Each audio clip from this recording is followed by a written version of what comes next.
नमस्ते and welcome to our युरेका.com। आज फेरि एउटा नयाँ भिडियो जुन चाहिँ विद्यार्थीको लागि एज वेल एज गार्जियन प्यारेन्ट्सहरूको लागि पनि युजफुल एउटा भिडियो आज हामी लिएर यहाँ प्रेजेन्ट भएको छौँ। सो आज चाहिँ हामी कुनै एउटा टपिक्स विशेषमा कुनै एउटा सब्जेक्ट म्याटरको विशेषमा चाहिँ यहाँ भिडियो छैन कि जेनरल टपिक्स छ व्हाट आफ्टर एसई। सो अहिले सबै एसई ग्रेजुएट स्टुडेन्टहरू चाहिँ कहाँ पढ्ने, कुन सब्जेक्ट चुज गर्ने, कुन कलेज चुज गर्ने अथवा कुन सब्जेक्टबाट भोलि कुन करियरमा हामीलाई चाहिँ सहयोग हुन्छ अथवा कुन सब्जेक्टहरू फ्युचरमा चुज गर्न सकिन्छ भनेर चाहिँ अलिकति डिलेमा परेको हुन्छ। सो हुन त अहिले सबै स्टुडेन्ट्स भाइ बहिनीहरू चाहिँ टेक्नो फ्रेन्डली भइसक्नु भएको छ। सो डिफ्रेन्ट वेबाट डिफ्रेन्ट मिडियाबाट चाहिँ आफ्नो करियरहरू कतातिर लग्ने भनेर चाहिँ धेरै इन्फर्मेसनहरू चाहिँ ग्यादर गर्न सक्नुहुन्छ। त डिस्पाइट द्याट केही कुराहरू चाहिँ अलिकति कन्फ्युजन हुने र एक्चुअल इन्फर्मेसनहरू चाहिँ कुनै ठाउँमा नहुने गरेको कारणले गर्दाखेरि त्यसमा अलिकति क्लियरिटी होस् भनेर आजको हामीले यो भिडियो तयार गर्दैछौँ। सो वाट आफ्टर एसई भन्नुभन्दा अगाडि चाहिँ सबै एसई ग्रेजुएट स्टुडेन्टहरूलाई चाहिँ फर्स्टमा कङ्ग्रेचुलेट भन्न चाहन्छु। सो अब त्यसपछि आफ्टर एसई जुन फिल्डमा चाहिँ आफ्नो करियर बनाउन सोच्नु भएको छ, जुन फिल्डमा प्लान गर्नुभएको छ त्यसको लागि चाहिँ फर्स्ट अफ अलमा सबैको लागि चाहिँ गुड लक भन्न चाहन्छु। सो बेसिकल्ली हामी नेपालको कन्टेक्स्टमा रहेर कुरा गरौँ।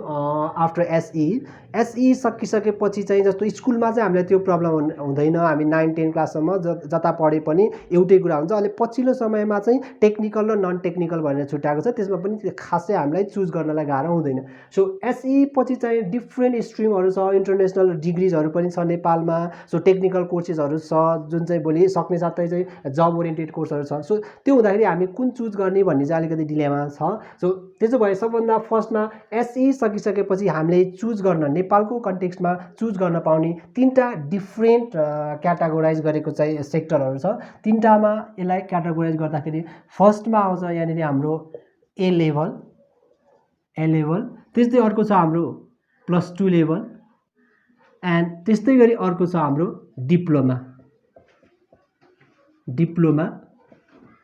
Diploma level. यसलाई हामीले सिटिई-भिटी पनि भन्छौँ। यो चाहिँ पुरै टेक्निकल कोर्स हो, सिटिई-भिटी। यो चाहिँ डिप्लोमा लेभल चाहिँ सिटिई-भिटी अन्तर्गत हुन्छ। +2 लेभल हामीलाई थाहा छ नेपालमा सबैभन्दा धेरै स्टुडेन्टको इनरोलमेन्ट हुने चाहिँ +2 लेभलमा हो। यो चाहिँ एनइबी बोर्ड अन्तर्गत छ। सो त्यस्तै गरी ए लेभल पछिल्लो समयमा धेरै स्टुडेन्टहरूको चाहिँ बेस्ट चोइसको रूपमा बनेको छ ए लेभल। यो चाहिँ क्याम्ब्रिज युनिभर्सिटी, यसलाई हामीले जिसिई ए लेभल, यसको फुल हामीले भन्नुपर्दा चाहिँ जिसिई ए लेभल हो। सो यो तीनटा डिफ्रेन्ट सेक्टरमा चाहिँ एसई एपियर स्टुडेन्टहरूले चाहिँ अब इनरोलमेन्ट पाउँछन्, त्यो चाहे टेक्निकलबाट आएको होस् अथवा चाहे त्यो जेनरल एसई एपियर गरेर आएको होस्। त्यसो भए फर्स्टमा हामी जिसिई ए लेभलको बारेमा कुरा गरौँ है त अलिकति। +2 लेभल र डिप्लोमा लेभल त हामीलाई छँदैछ, जिसिई ए लेभलको कुरा गरौँ। सो जिसिई ए लेभल चाहिँ यसको मेन हो भनेको चाहिँ हामीले जिसिई ए लेभल भन्दा पनि यसलाई चाहिँ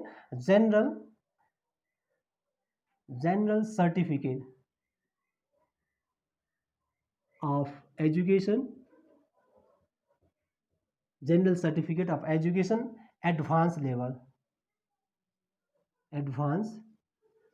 हो। यसलाई चाहिँ यसरी बुझ्न सकिन्छ, जिसिई ए लेभल भनेको चाहिँ general certificate of education advance level हो। यो चाहिँ जस्तो क्याम्ब्रिज युनिभर्सिटीबाट रन छ। यो चाहिँ क्याम्ब्रिज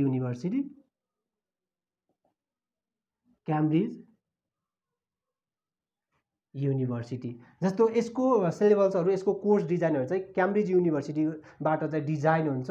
सो यो भनेको चाहिँ इन्टरनेसनल्ली ऱ्याङ्किङमा परेको युनिभर्सिटी हो, टप 10 ऱ्याङ्कभित्र नै पर्छ जहिले पनि। सो यो चाहिँ युकेको ऱ्याङ्क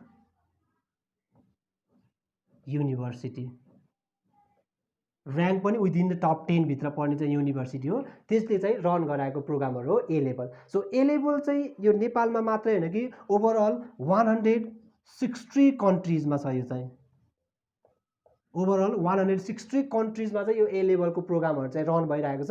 नेपालमा जुन कोर्सेसहरू पढाइ हुन्छ अरू 159 कन्ट्रिजहरूमा पनि त्यस्तै खालको सिलेबसहरू चाहिँ पढाइ हुन्छ। जस्तो हाम्रो एनइबी बोर्डको चाहिँ यही नेपालमा मात्रै हो। सो अरू चाहिँ त्यस्तो चाहिँ होइन कि ए लेभल चाहिँ इन्टरनेसनल्ली चाहिँ धेरै कन्ट्रिजहरूमा छ। सो अर्को यसको मेन पोइन्ट भनेको चाहिँ यसमा 50+ चाहिँ डिफ्रेन्ट सब्जेक्टहरू छ। डिफ्रेन्ट सब्जेक्ट्स 50 प्लस चाहिँ डिफ्रेन्ट सब्जेक्टहरू छ। त्यहाँबाट हामीले चाहिँ आफूलाई मन परेको अथवा आफ्नो फिल्डको चाहिँ कुनै पनि सब्जेक्ट चाहिँ चुज गरेर पढ्न सक्छौँ। तर त्योभित्र पनि साइन्स र नन साइन्स गरेर दुईवटा छुट्याइदिएको छ। यो चाहिँ ए लेभलको चाहिँ कसरी कसरी रन भएको छ के छ भन्ने कुरा मात्रै हो। सो ए लेभल भनेको नि 2 इयर्स प्रोग्राम नै हो, 2 इयर्स प्रोग्राम हो। सो यसमा हामीले फर्स्ट इयरमा एएस एन्ड सेकेन्ड इयरमा गएपछि यसलाई A2 लेभल, एएस लेभल र A2 लेभल भनेर चाहिँ यसको नाम दिएको। जस्तै 11-12 भने जस्तै एएस र A2 लेभल भयो, 2 इयर्स प्रोग्राम हो। र अर्को यसको इक्विभ्यालेन्स चाहिँ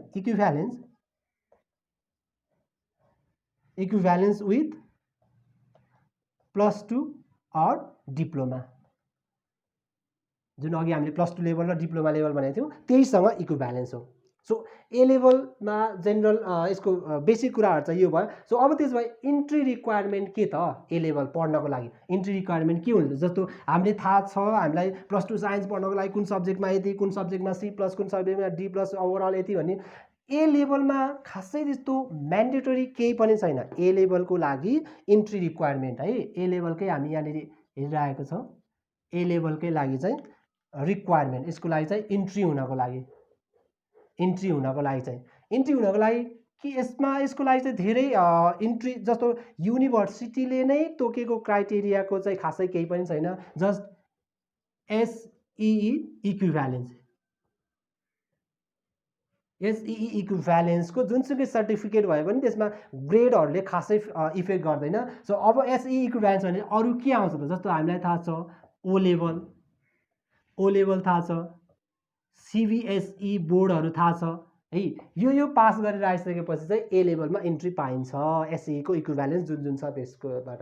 र यसमा चाहिँ मिनिमम यति GPA अथवा कुनै सब्जेक्टमा चाहिँ यो ग्रेड हुनुपर्छ भन्ने चाहिँ तोकिएको छैन। बट है यहाँनिर हामीले एउटा ख्याल गर्नुपर्छ, बट कलेजेसले आफ्नै चाहिँ इन्ट्रान्स चाहिँ कन्डक्ट गर्छ।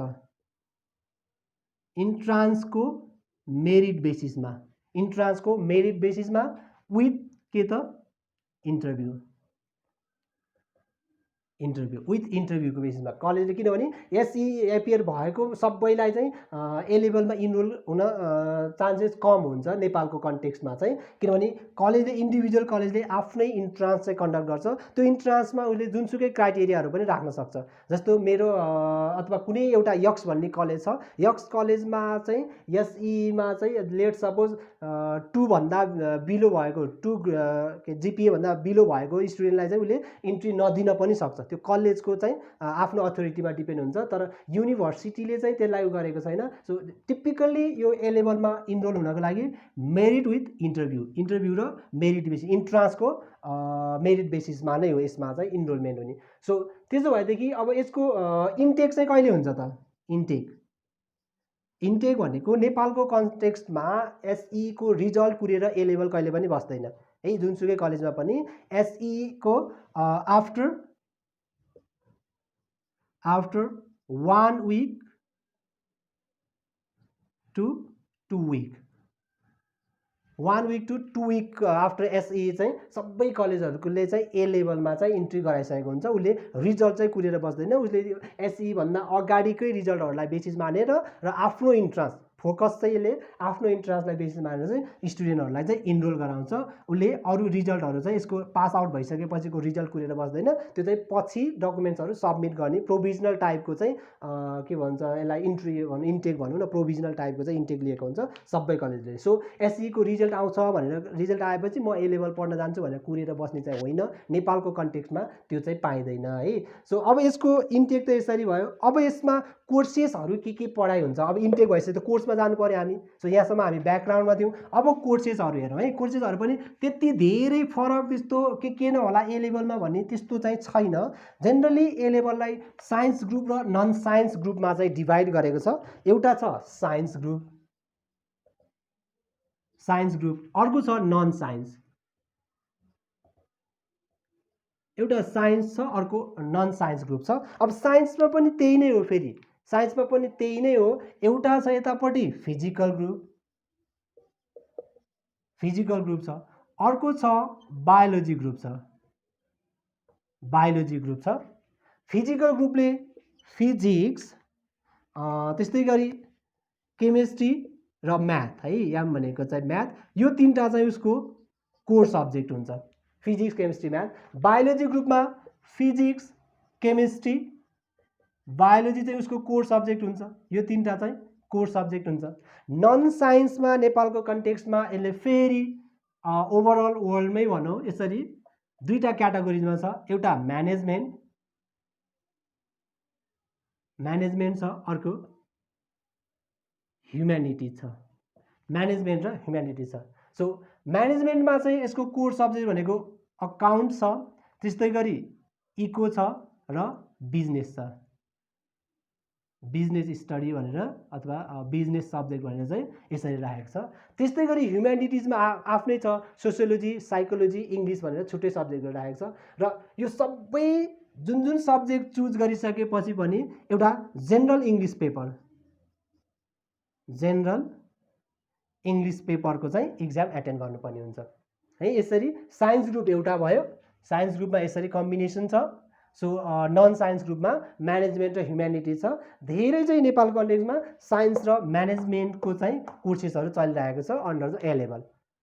सो हामीले विचार गर्नु पर्यो, प्लान गर्नु पर्यो, अब म साइन्स ग्रुपमा जान्छु कि नन साइन्स ग्रुपमा जान्छु, नन साइन्स ग्रुपमा पनि म्यानेजमेन्टभित्र जाने हो कि ह्युम्यानिटीमा जाने हो, त्यो चाहिँ आफ्नो इन्ट्रेस्टमा डिपेन्ड हुने कुरा भयो है। म्याथमेटिकल साइन्समा चाहिँ अलि इन्ट्रेस्ट छ भने साइन्स ग्रुपबाट जाँदा भयो होइन। मलाई म्याथमेटिक्स अथवा साइन्सहरूमा चाहिँ त्यति धेरै इन्ट्रेस्ट छैन, म चाहिँ अर्को इकोनोमिक्स अथवा बिजनेसतिर चाहिँ अलि इन्ट्रेस्ट छ भने त्यही नन साइन्स ग्रुपबाट चुज गर्नु पर्यो। यो ए लेभलभित्र पढ्ने चुज गर्ने कुराहरू भयो। सो अब हाम्रो अल्टिमेट टार्गेट भनेको त ए लेभल मात्रै कम्प्लिट गर्नु होइन, आफ्टर ए लेभल के त त्यसो भएदेखि है। ए लेभल त यो कुनै उसबाट हामीले कम्प्लिट गर्न सक्यो है। अब यसलाई कम्प्लिट गर्नेको इक्जाम स्लट हेरौँ है। इक्जाम स्लट पनि फेरि युनिभर्सिटीले नै यहाँको चाहिँ ब्रिटिस काउन्सिलसँग चाहिँ कोल्याबोरेसन गरेर अथवा कोअर्डिनेट गरेर ब्रिटिस काउन्सिलले कन्डक्ट गर्छ। सो त्यो आफ्नै चाहिँ उनीहरूले चाहिँ त्यो छुट्याइदिएको हुन्छ इक्जामको लागि। Generally 2 times at a year है, एक वर्षमा चाहिँ 2 चोटि जेनरल इक्जामहरू चाहिँ कन्डक्ट गर्छ। सो त्यतिखेर आफूले इक्जामको लागि फर्म भरेर चाहिँ इक्जामिनेसनमा चाहिँ एटेन्ड हुन सकिन्छ हो। त्यसो भएदेखि अब ए लेभल त सक्यो, किनभने आफ्टर एसई हामी ए लेभलमा इनरोल हुँदै थियौँ। अब ए लेभल सकिसकेपछि चाहिँ आफ्टर ए लेभल किनभने अल्टिमेट भनेको हामी ए लेभल मात्रै कम्प्लिट गर्नु होइन, ए लेभल गइसकेपछि यसमा इजी छ, त्यति धेरै कन्फ्युजन हुनुपर्ने कुराहरू छैन। ए लेभल पछि हामीले इन्जिनियरिङमा जान सकिन्छ, इन्जिनियरिङ जान सकिन्छ। सो इन्जिनियरिङमा जानको लागि +2 तिरको जे कम्बिनेसन रिक्वायर्ड थियो यसमा पनि एक्ज्याक्टली त्यही हुन्छ। यदि ए लेभल पछि इन्जिनियरिङ पढ्ने हो भने अब हामीले ए लेभलमा के गर्नु परेको हुँदो रहेछ, हामी फिजिकल ग्रुपमा हुँदो रहेछ, साइन्सको फिजिकल ग्रुपतिर हुनु पर्दो रहेछ, पिसिएम ग्रुपमा विथ इङ्ग्लिस जेनरल पेपर सहित हो, जेनरल इन्जिनियरिङमा। त्यस्तै गरी हामी मेडिसिनमा पनि जान सकिन्छ। मेडिसिनको लागि फिजिक्स केमिस्ट्री बायोलोजी हुनु पर्यो। सो जेनरल हाम्रो अर्को ट्रेन जस्तो हो त्यस्तै नै हो ए लेभलमा। सो कोर्सभित्रको कन्टेन्टहरू अलिकति तलमाथि होला, फरक होला, तर कम्बिनेसनहरू अलमोस्ट सेम नै हो। सो यहाँबाट म्यानेजमेन्टको ब्याचलर प्रोग्राम अफ म्यानेजमेन्ट जे जति यसमा छ, जस्तो बीबीएस भयो, बीबीए भयो है, बीसीए त म्यानेजमेन्टको कोर्स भएन, ह्युम्यानिटिज हो तर यसलाई पनि म्यानेजमेन्टै भनेर बुझिन्छ। जस्तो अर्को बीआइएम भयो, बीएससीएसआइटी भयो, म्यानेजमेन्टभित्रको जे प्रोग्रामहरू छ र अरू जेनरल बीएससी सब्जेक्टहरू जुनसुकै पनि आफ्नो कोर्सको कम्बिनेसन अनुसार चाहिँ ब्याचलर प्रोग्रामहरूमा इनरोल गर्न सकिन्छ, किनभने equivalence to the +2 and diploma छ है। आफ्टर ए लेभल पछि हामीले यी कोर्सेसहरू चाहिँ अब त्यस्तै गरी हामीले सिए कोर्स गर्न यदि इन्ट्रेस्ट छ भने पनि ए लेभलबाट सिए कोर्स चाहिँ गर्न पाइन्छ। सो हामीले अब के पढ्ने हो भनेर चाहिँ टार्गेट गर्नु पर्यो। जस्तो इन्जिनियरिङ पढ्ने हो भने त्यही अनुसारको कोर्स चुज गर्नु पर्यो। बीबीए पढ्ने हो अथवा बीबीएस पढ्ने हो भनेदेखि तिमी ए लेभलमा साइन्स ग्रुपबाट आउनुपर्ने आवश्यकता छैन, तर इन्ट्रेस्ट छ भने आउँदा त केही फरक परेन। म ए लेभल सकाउँछु बीबीए गर्छु भन्दाखेरि चाहिँ अब म्यानेजमेन्ट कोर्सतिरबाट आउँदा पनि भयो, नन साइन्स ग्रुपबाट। सो यसरी चाहिँ कोर्स चाहिँ चुज गर्नु पर्यो ए लेभल इनरोल हुँदाखेरि। ओके, लास्टली आएर जुनसुकै कुरामा नि हामीलाई फाइनेन्सियल रूपमा चाहिँ टच हुने गर्छ, किनभने फाइनेन्सियल कुरा भनेको एकदम सेन्सिटिभ हुन्छ, सबैसँग फाइनेन्सियली स्ट्रङ हुन्छ भन्ने पनि छैन। सो कम्प्यारेटिभली अरू +2 लेभल र डिप्लोमा लेभल भन्दा चाहिँ फाइनेन्सियल रूपमा अलिकति यो एक्सपेन्सिभ छ, अलिकति कस्टली छ। सबै कलेजहरूले चाहिँ ट्युसन फीहरू अलिकति हाई राखेको हुन्छ। प्लस यसमा कस्ट अलिकति बढ्नुको कारण चाहिँ इक्जामिनेसन चार्ज चाहिँ सेपरेटली लाग्छ, किनभने इन्टरनेसनली रिकग्नाइज युनिभर्सिटीले चाहिँ इक्जाम कन्डक्ट गरेको हो। सो यसको इक्जाम फीहरू पनि अलिकति महँगो हुन्छ। सो ए लेभल चुज गर्दाखेरि स्टुडेन्ट भाइ बहिनीहरूले र गार्जियनहरूले चाहिँ के सोचिदिनु पऱ्यो भन्दाखेरि अलिकति क्रिटिकल्ली एनालाइसिस गर्ने टाइपको स्टुडेन्ट आफू हो कि होइन, आफ्नो के अरे स्टुडेन्ट चाहिँ अब आफ्नो बच्चा चाहिँ ऊ चाहिँ इन्डिभिजुअल इन्डिपेन्डेन्ट भएर पढ्न सक्छ कि सक्दैन। किनभने हाम्रो नेपालको कन्टेक्स्टमा चाहिँ 10 क्लाससम्म आउँदा लगभग 50% टाइममा नै कोर्स कम्प्लिट गरेको हुन्छ। त्यसपछिको टाइममा चाहिँ विद्यार्थीहरूलाई प्र्याक्टिस गराएर घोकाएर कसरी हुन्छ चाहिँ राम्रो स्कोर गर्न त्यो ट्रेनहरू चाहिँ बढी छ। सो त्यसरी आएको विद्यार्थीहरूलाई चाहिँ अलिकति ए लेभलमा चाहिँ सबै त्यो ट्रेन चाहिँ फलो हुँदैन, किनभने यसको इक्जामको प्याटर्नहरू पनि अलिकति फरक हुन्छ, प्र्याक्टिकलको प्याटर्नहरू अलिकति फरक हुन्छ। सो त्यो कुराहरूलाई चाहिँ याद राख्नु पऱ्यो। प्लस सबभन्दा फर्स्टमा त आफ्नो गोल के हो त्यसमा चाहिँ हामीले प्रायोरिटी गर्नु पऱ्यो। त्यसपछि भनेको कुरा चाहिँ आफ्नो माइन्डले कसरी काम गर्छ है। कसैलाई अब घोकेर मात्रै पढ्ने होइन, कसैलाई मेमोराइज गरेर मात्रै पढ्ने टाइपको पनि हुन्छ, कोही चाहिँ मेमोराइज नगर्ने होइन, अथवा त्यसमा भएको कन्टेन्ट्सहरूलाई बुझ्ने, आफ्नै ल्याङ्ग्वेजमा चाहिँ त्यसलाई के भन्छ एक्सप्लेन गर्न सक्ने, त्यस्तो टाइपकोलाई चाहिँ अलिकति यो फोकसिङ पोइन्ट हो ए लेभल कोर्स। र अर्को भनेको चाहिँ फाइनेन्सियल कुराहरू पनि हामीले चाहिँ याद गर्नुपर्ने हुन्छ, किनभने फाइनेन्सियली अलिकति यो चाहिँ एक्सपेन्सिभ छ अरू कोर्सेसहरूभन्दा। सो अर्को चाहिँ अब कलेज चुज गर्ने बेला चाहिँ सकेसम्म नजिकको कलेज है मैले सजेस्ट गर्ने, सबैसम्म नजिकको कलेज, किनभने टाइम धेरै लस हुन्छ। टाढाको उसमा चाहिँ जामसामको कारणले गर्दा हरेक ट्रान्सपोर्टेसनमा चाहिँ टाइम लाग्ने हुन्छ। सो सकेसम्म नजिकको कलेज हेर्ने। त्यसपछि चाहिँ अलिकति लङ हिस्ट्री भएको, किनभने ए लेभल भनेको मोर देन 30+ कलेजेसहरू छ नेपालको लागि चाहिँ, 30+ कलेजेसहरू छ नेपालको कन्टेक्स्टमा चाहिँ। सो त्यो चुज गर्दाखेरि चाहिँ त्यहाँको फ्याकल्टी मेम्बरदेखि लिएर चाहिँ त्यसको अलिकति हिस्ट्रीहरू पनि चाहिँ हामीले हेरेर कलेजहरू चुज गऱ्यौँ र सब्जेक्ट चाहिँ आफ्नो गोल अनुसार चुज गऱ्यो भनेदेखि पक्कै पनि ए लेभल पनि हाम्रो लागि चाहिँ बेनिफिट हुन्छ। यो भयो ए लेभलको कुरा है। सो त्यस्तै गरी अब +2 लेभल र डिप्लोमा लेभलको कुरा गर्नको लागि चाहिँ अथवा +2 लेभलमा कुन कुन फ्याकल्टीमा कसरी गर्छ अथवा सब्जेक्ट कम्बिनेसनहरू के राख्दा हामी भोलि के पढ्न सकिन्छ, त्यसै गरी डिप्लोमा लेभलमा के पढाइ हुन्छ, यसले फ्युचर हामीलाई कहाँ लैजान्छ भनेर त्यो कुराहरूको चाहिँ जानकारीको लागि चाहिँ हामी अर्को नेक्स्ट भिडियो फलो गर्नको लागि चाहिँ नगर्नु होला। यसमा चाहिँ हामीले ए लेभलको लागि चाहिँ कम्प्लिट इन्फर्मेसन दिएको थियौँ। होप कि यो इन्फर्मेसनले तपाईँहरूलाई केही सहयोग गरेको हुनुपर्दछ। हस्, थ्याङ्क यू।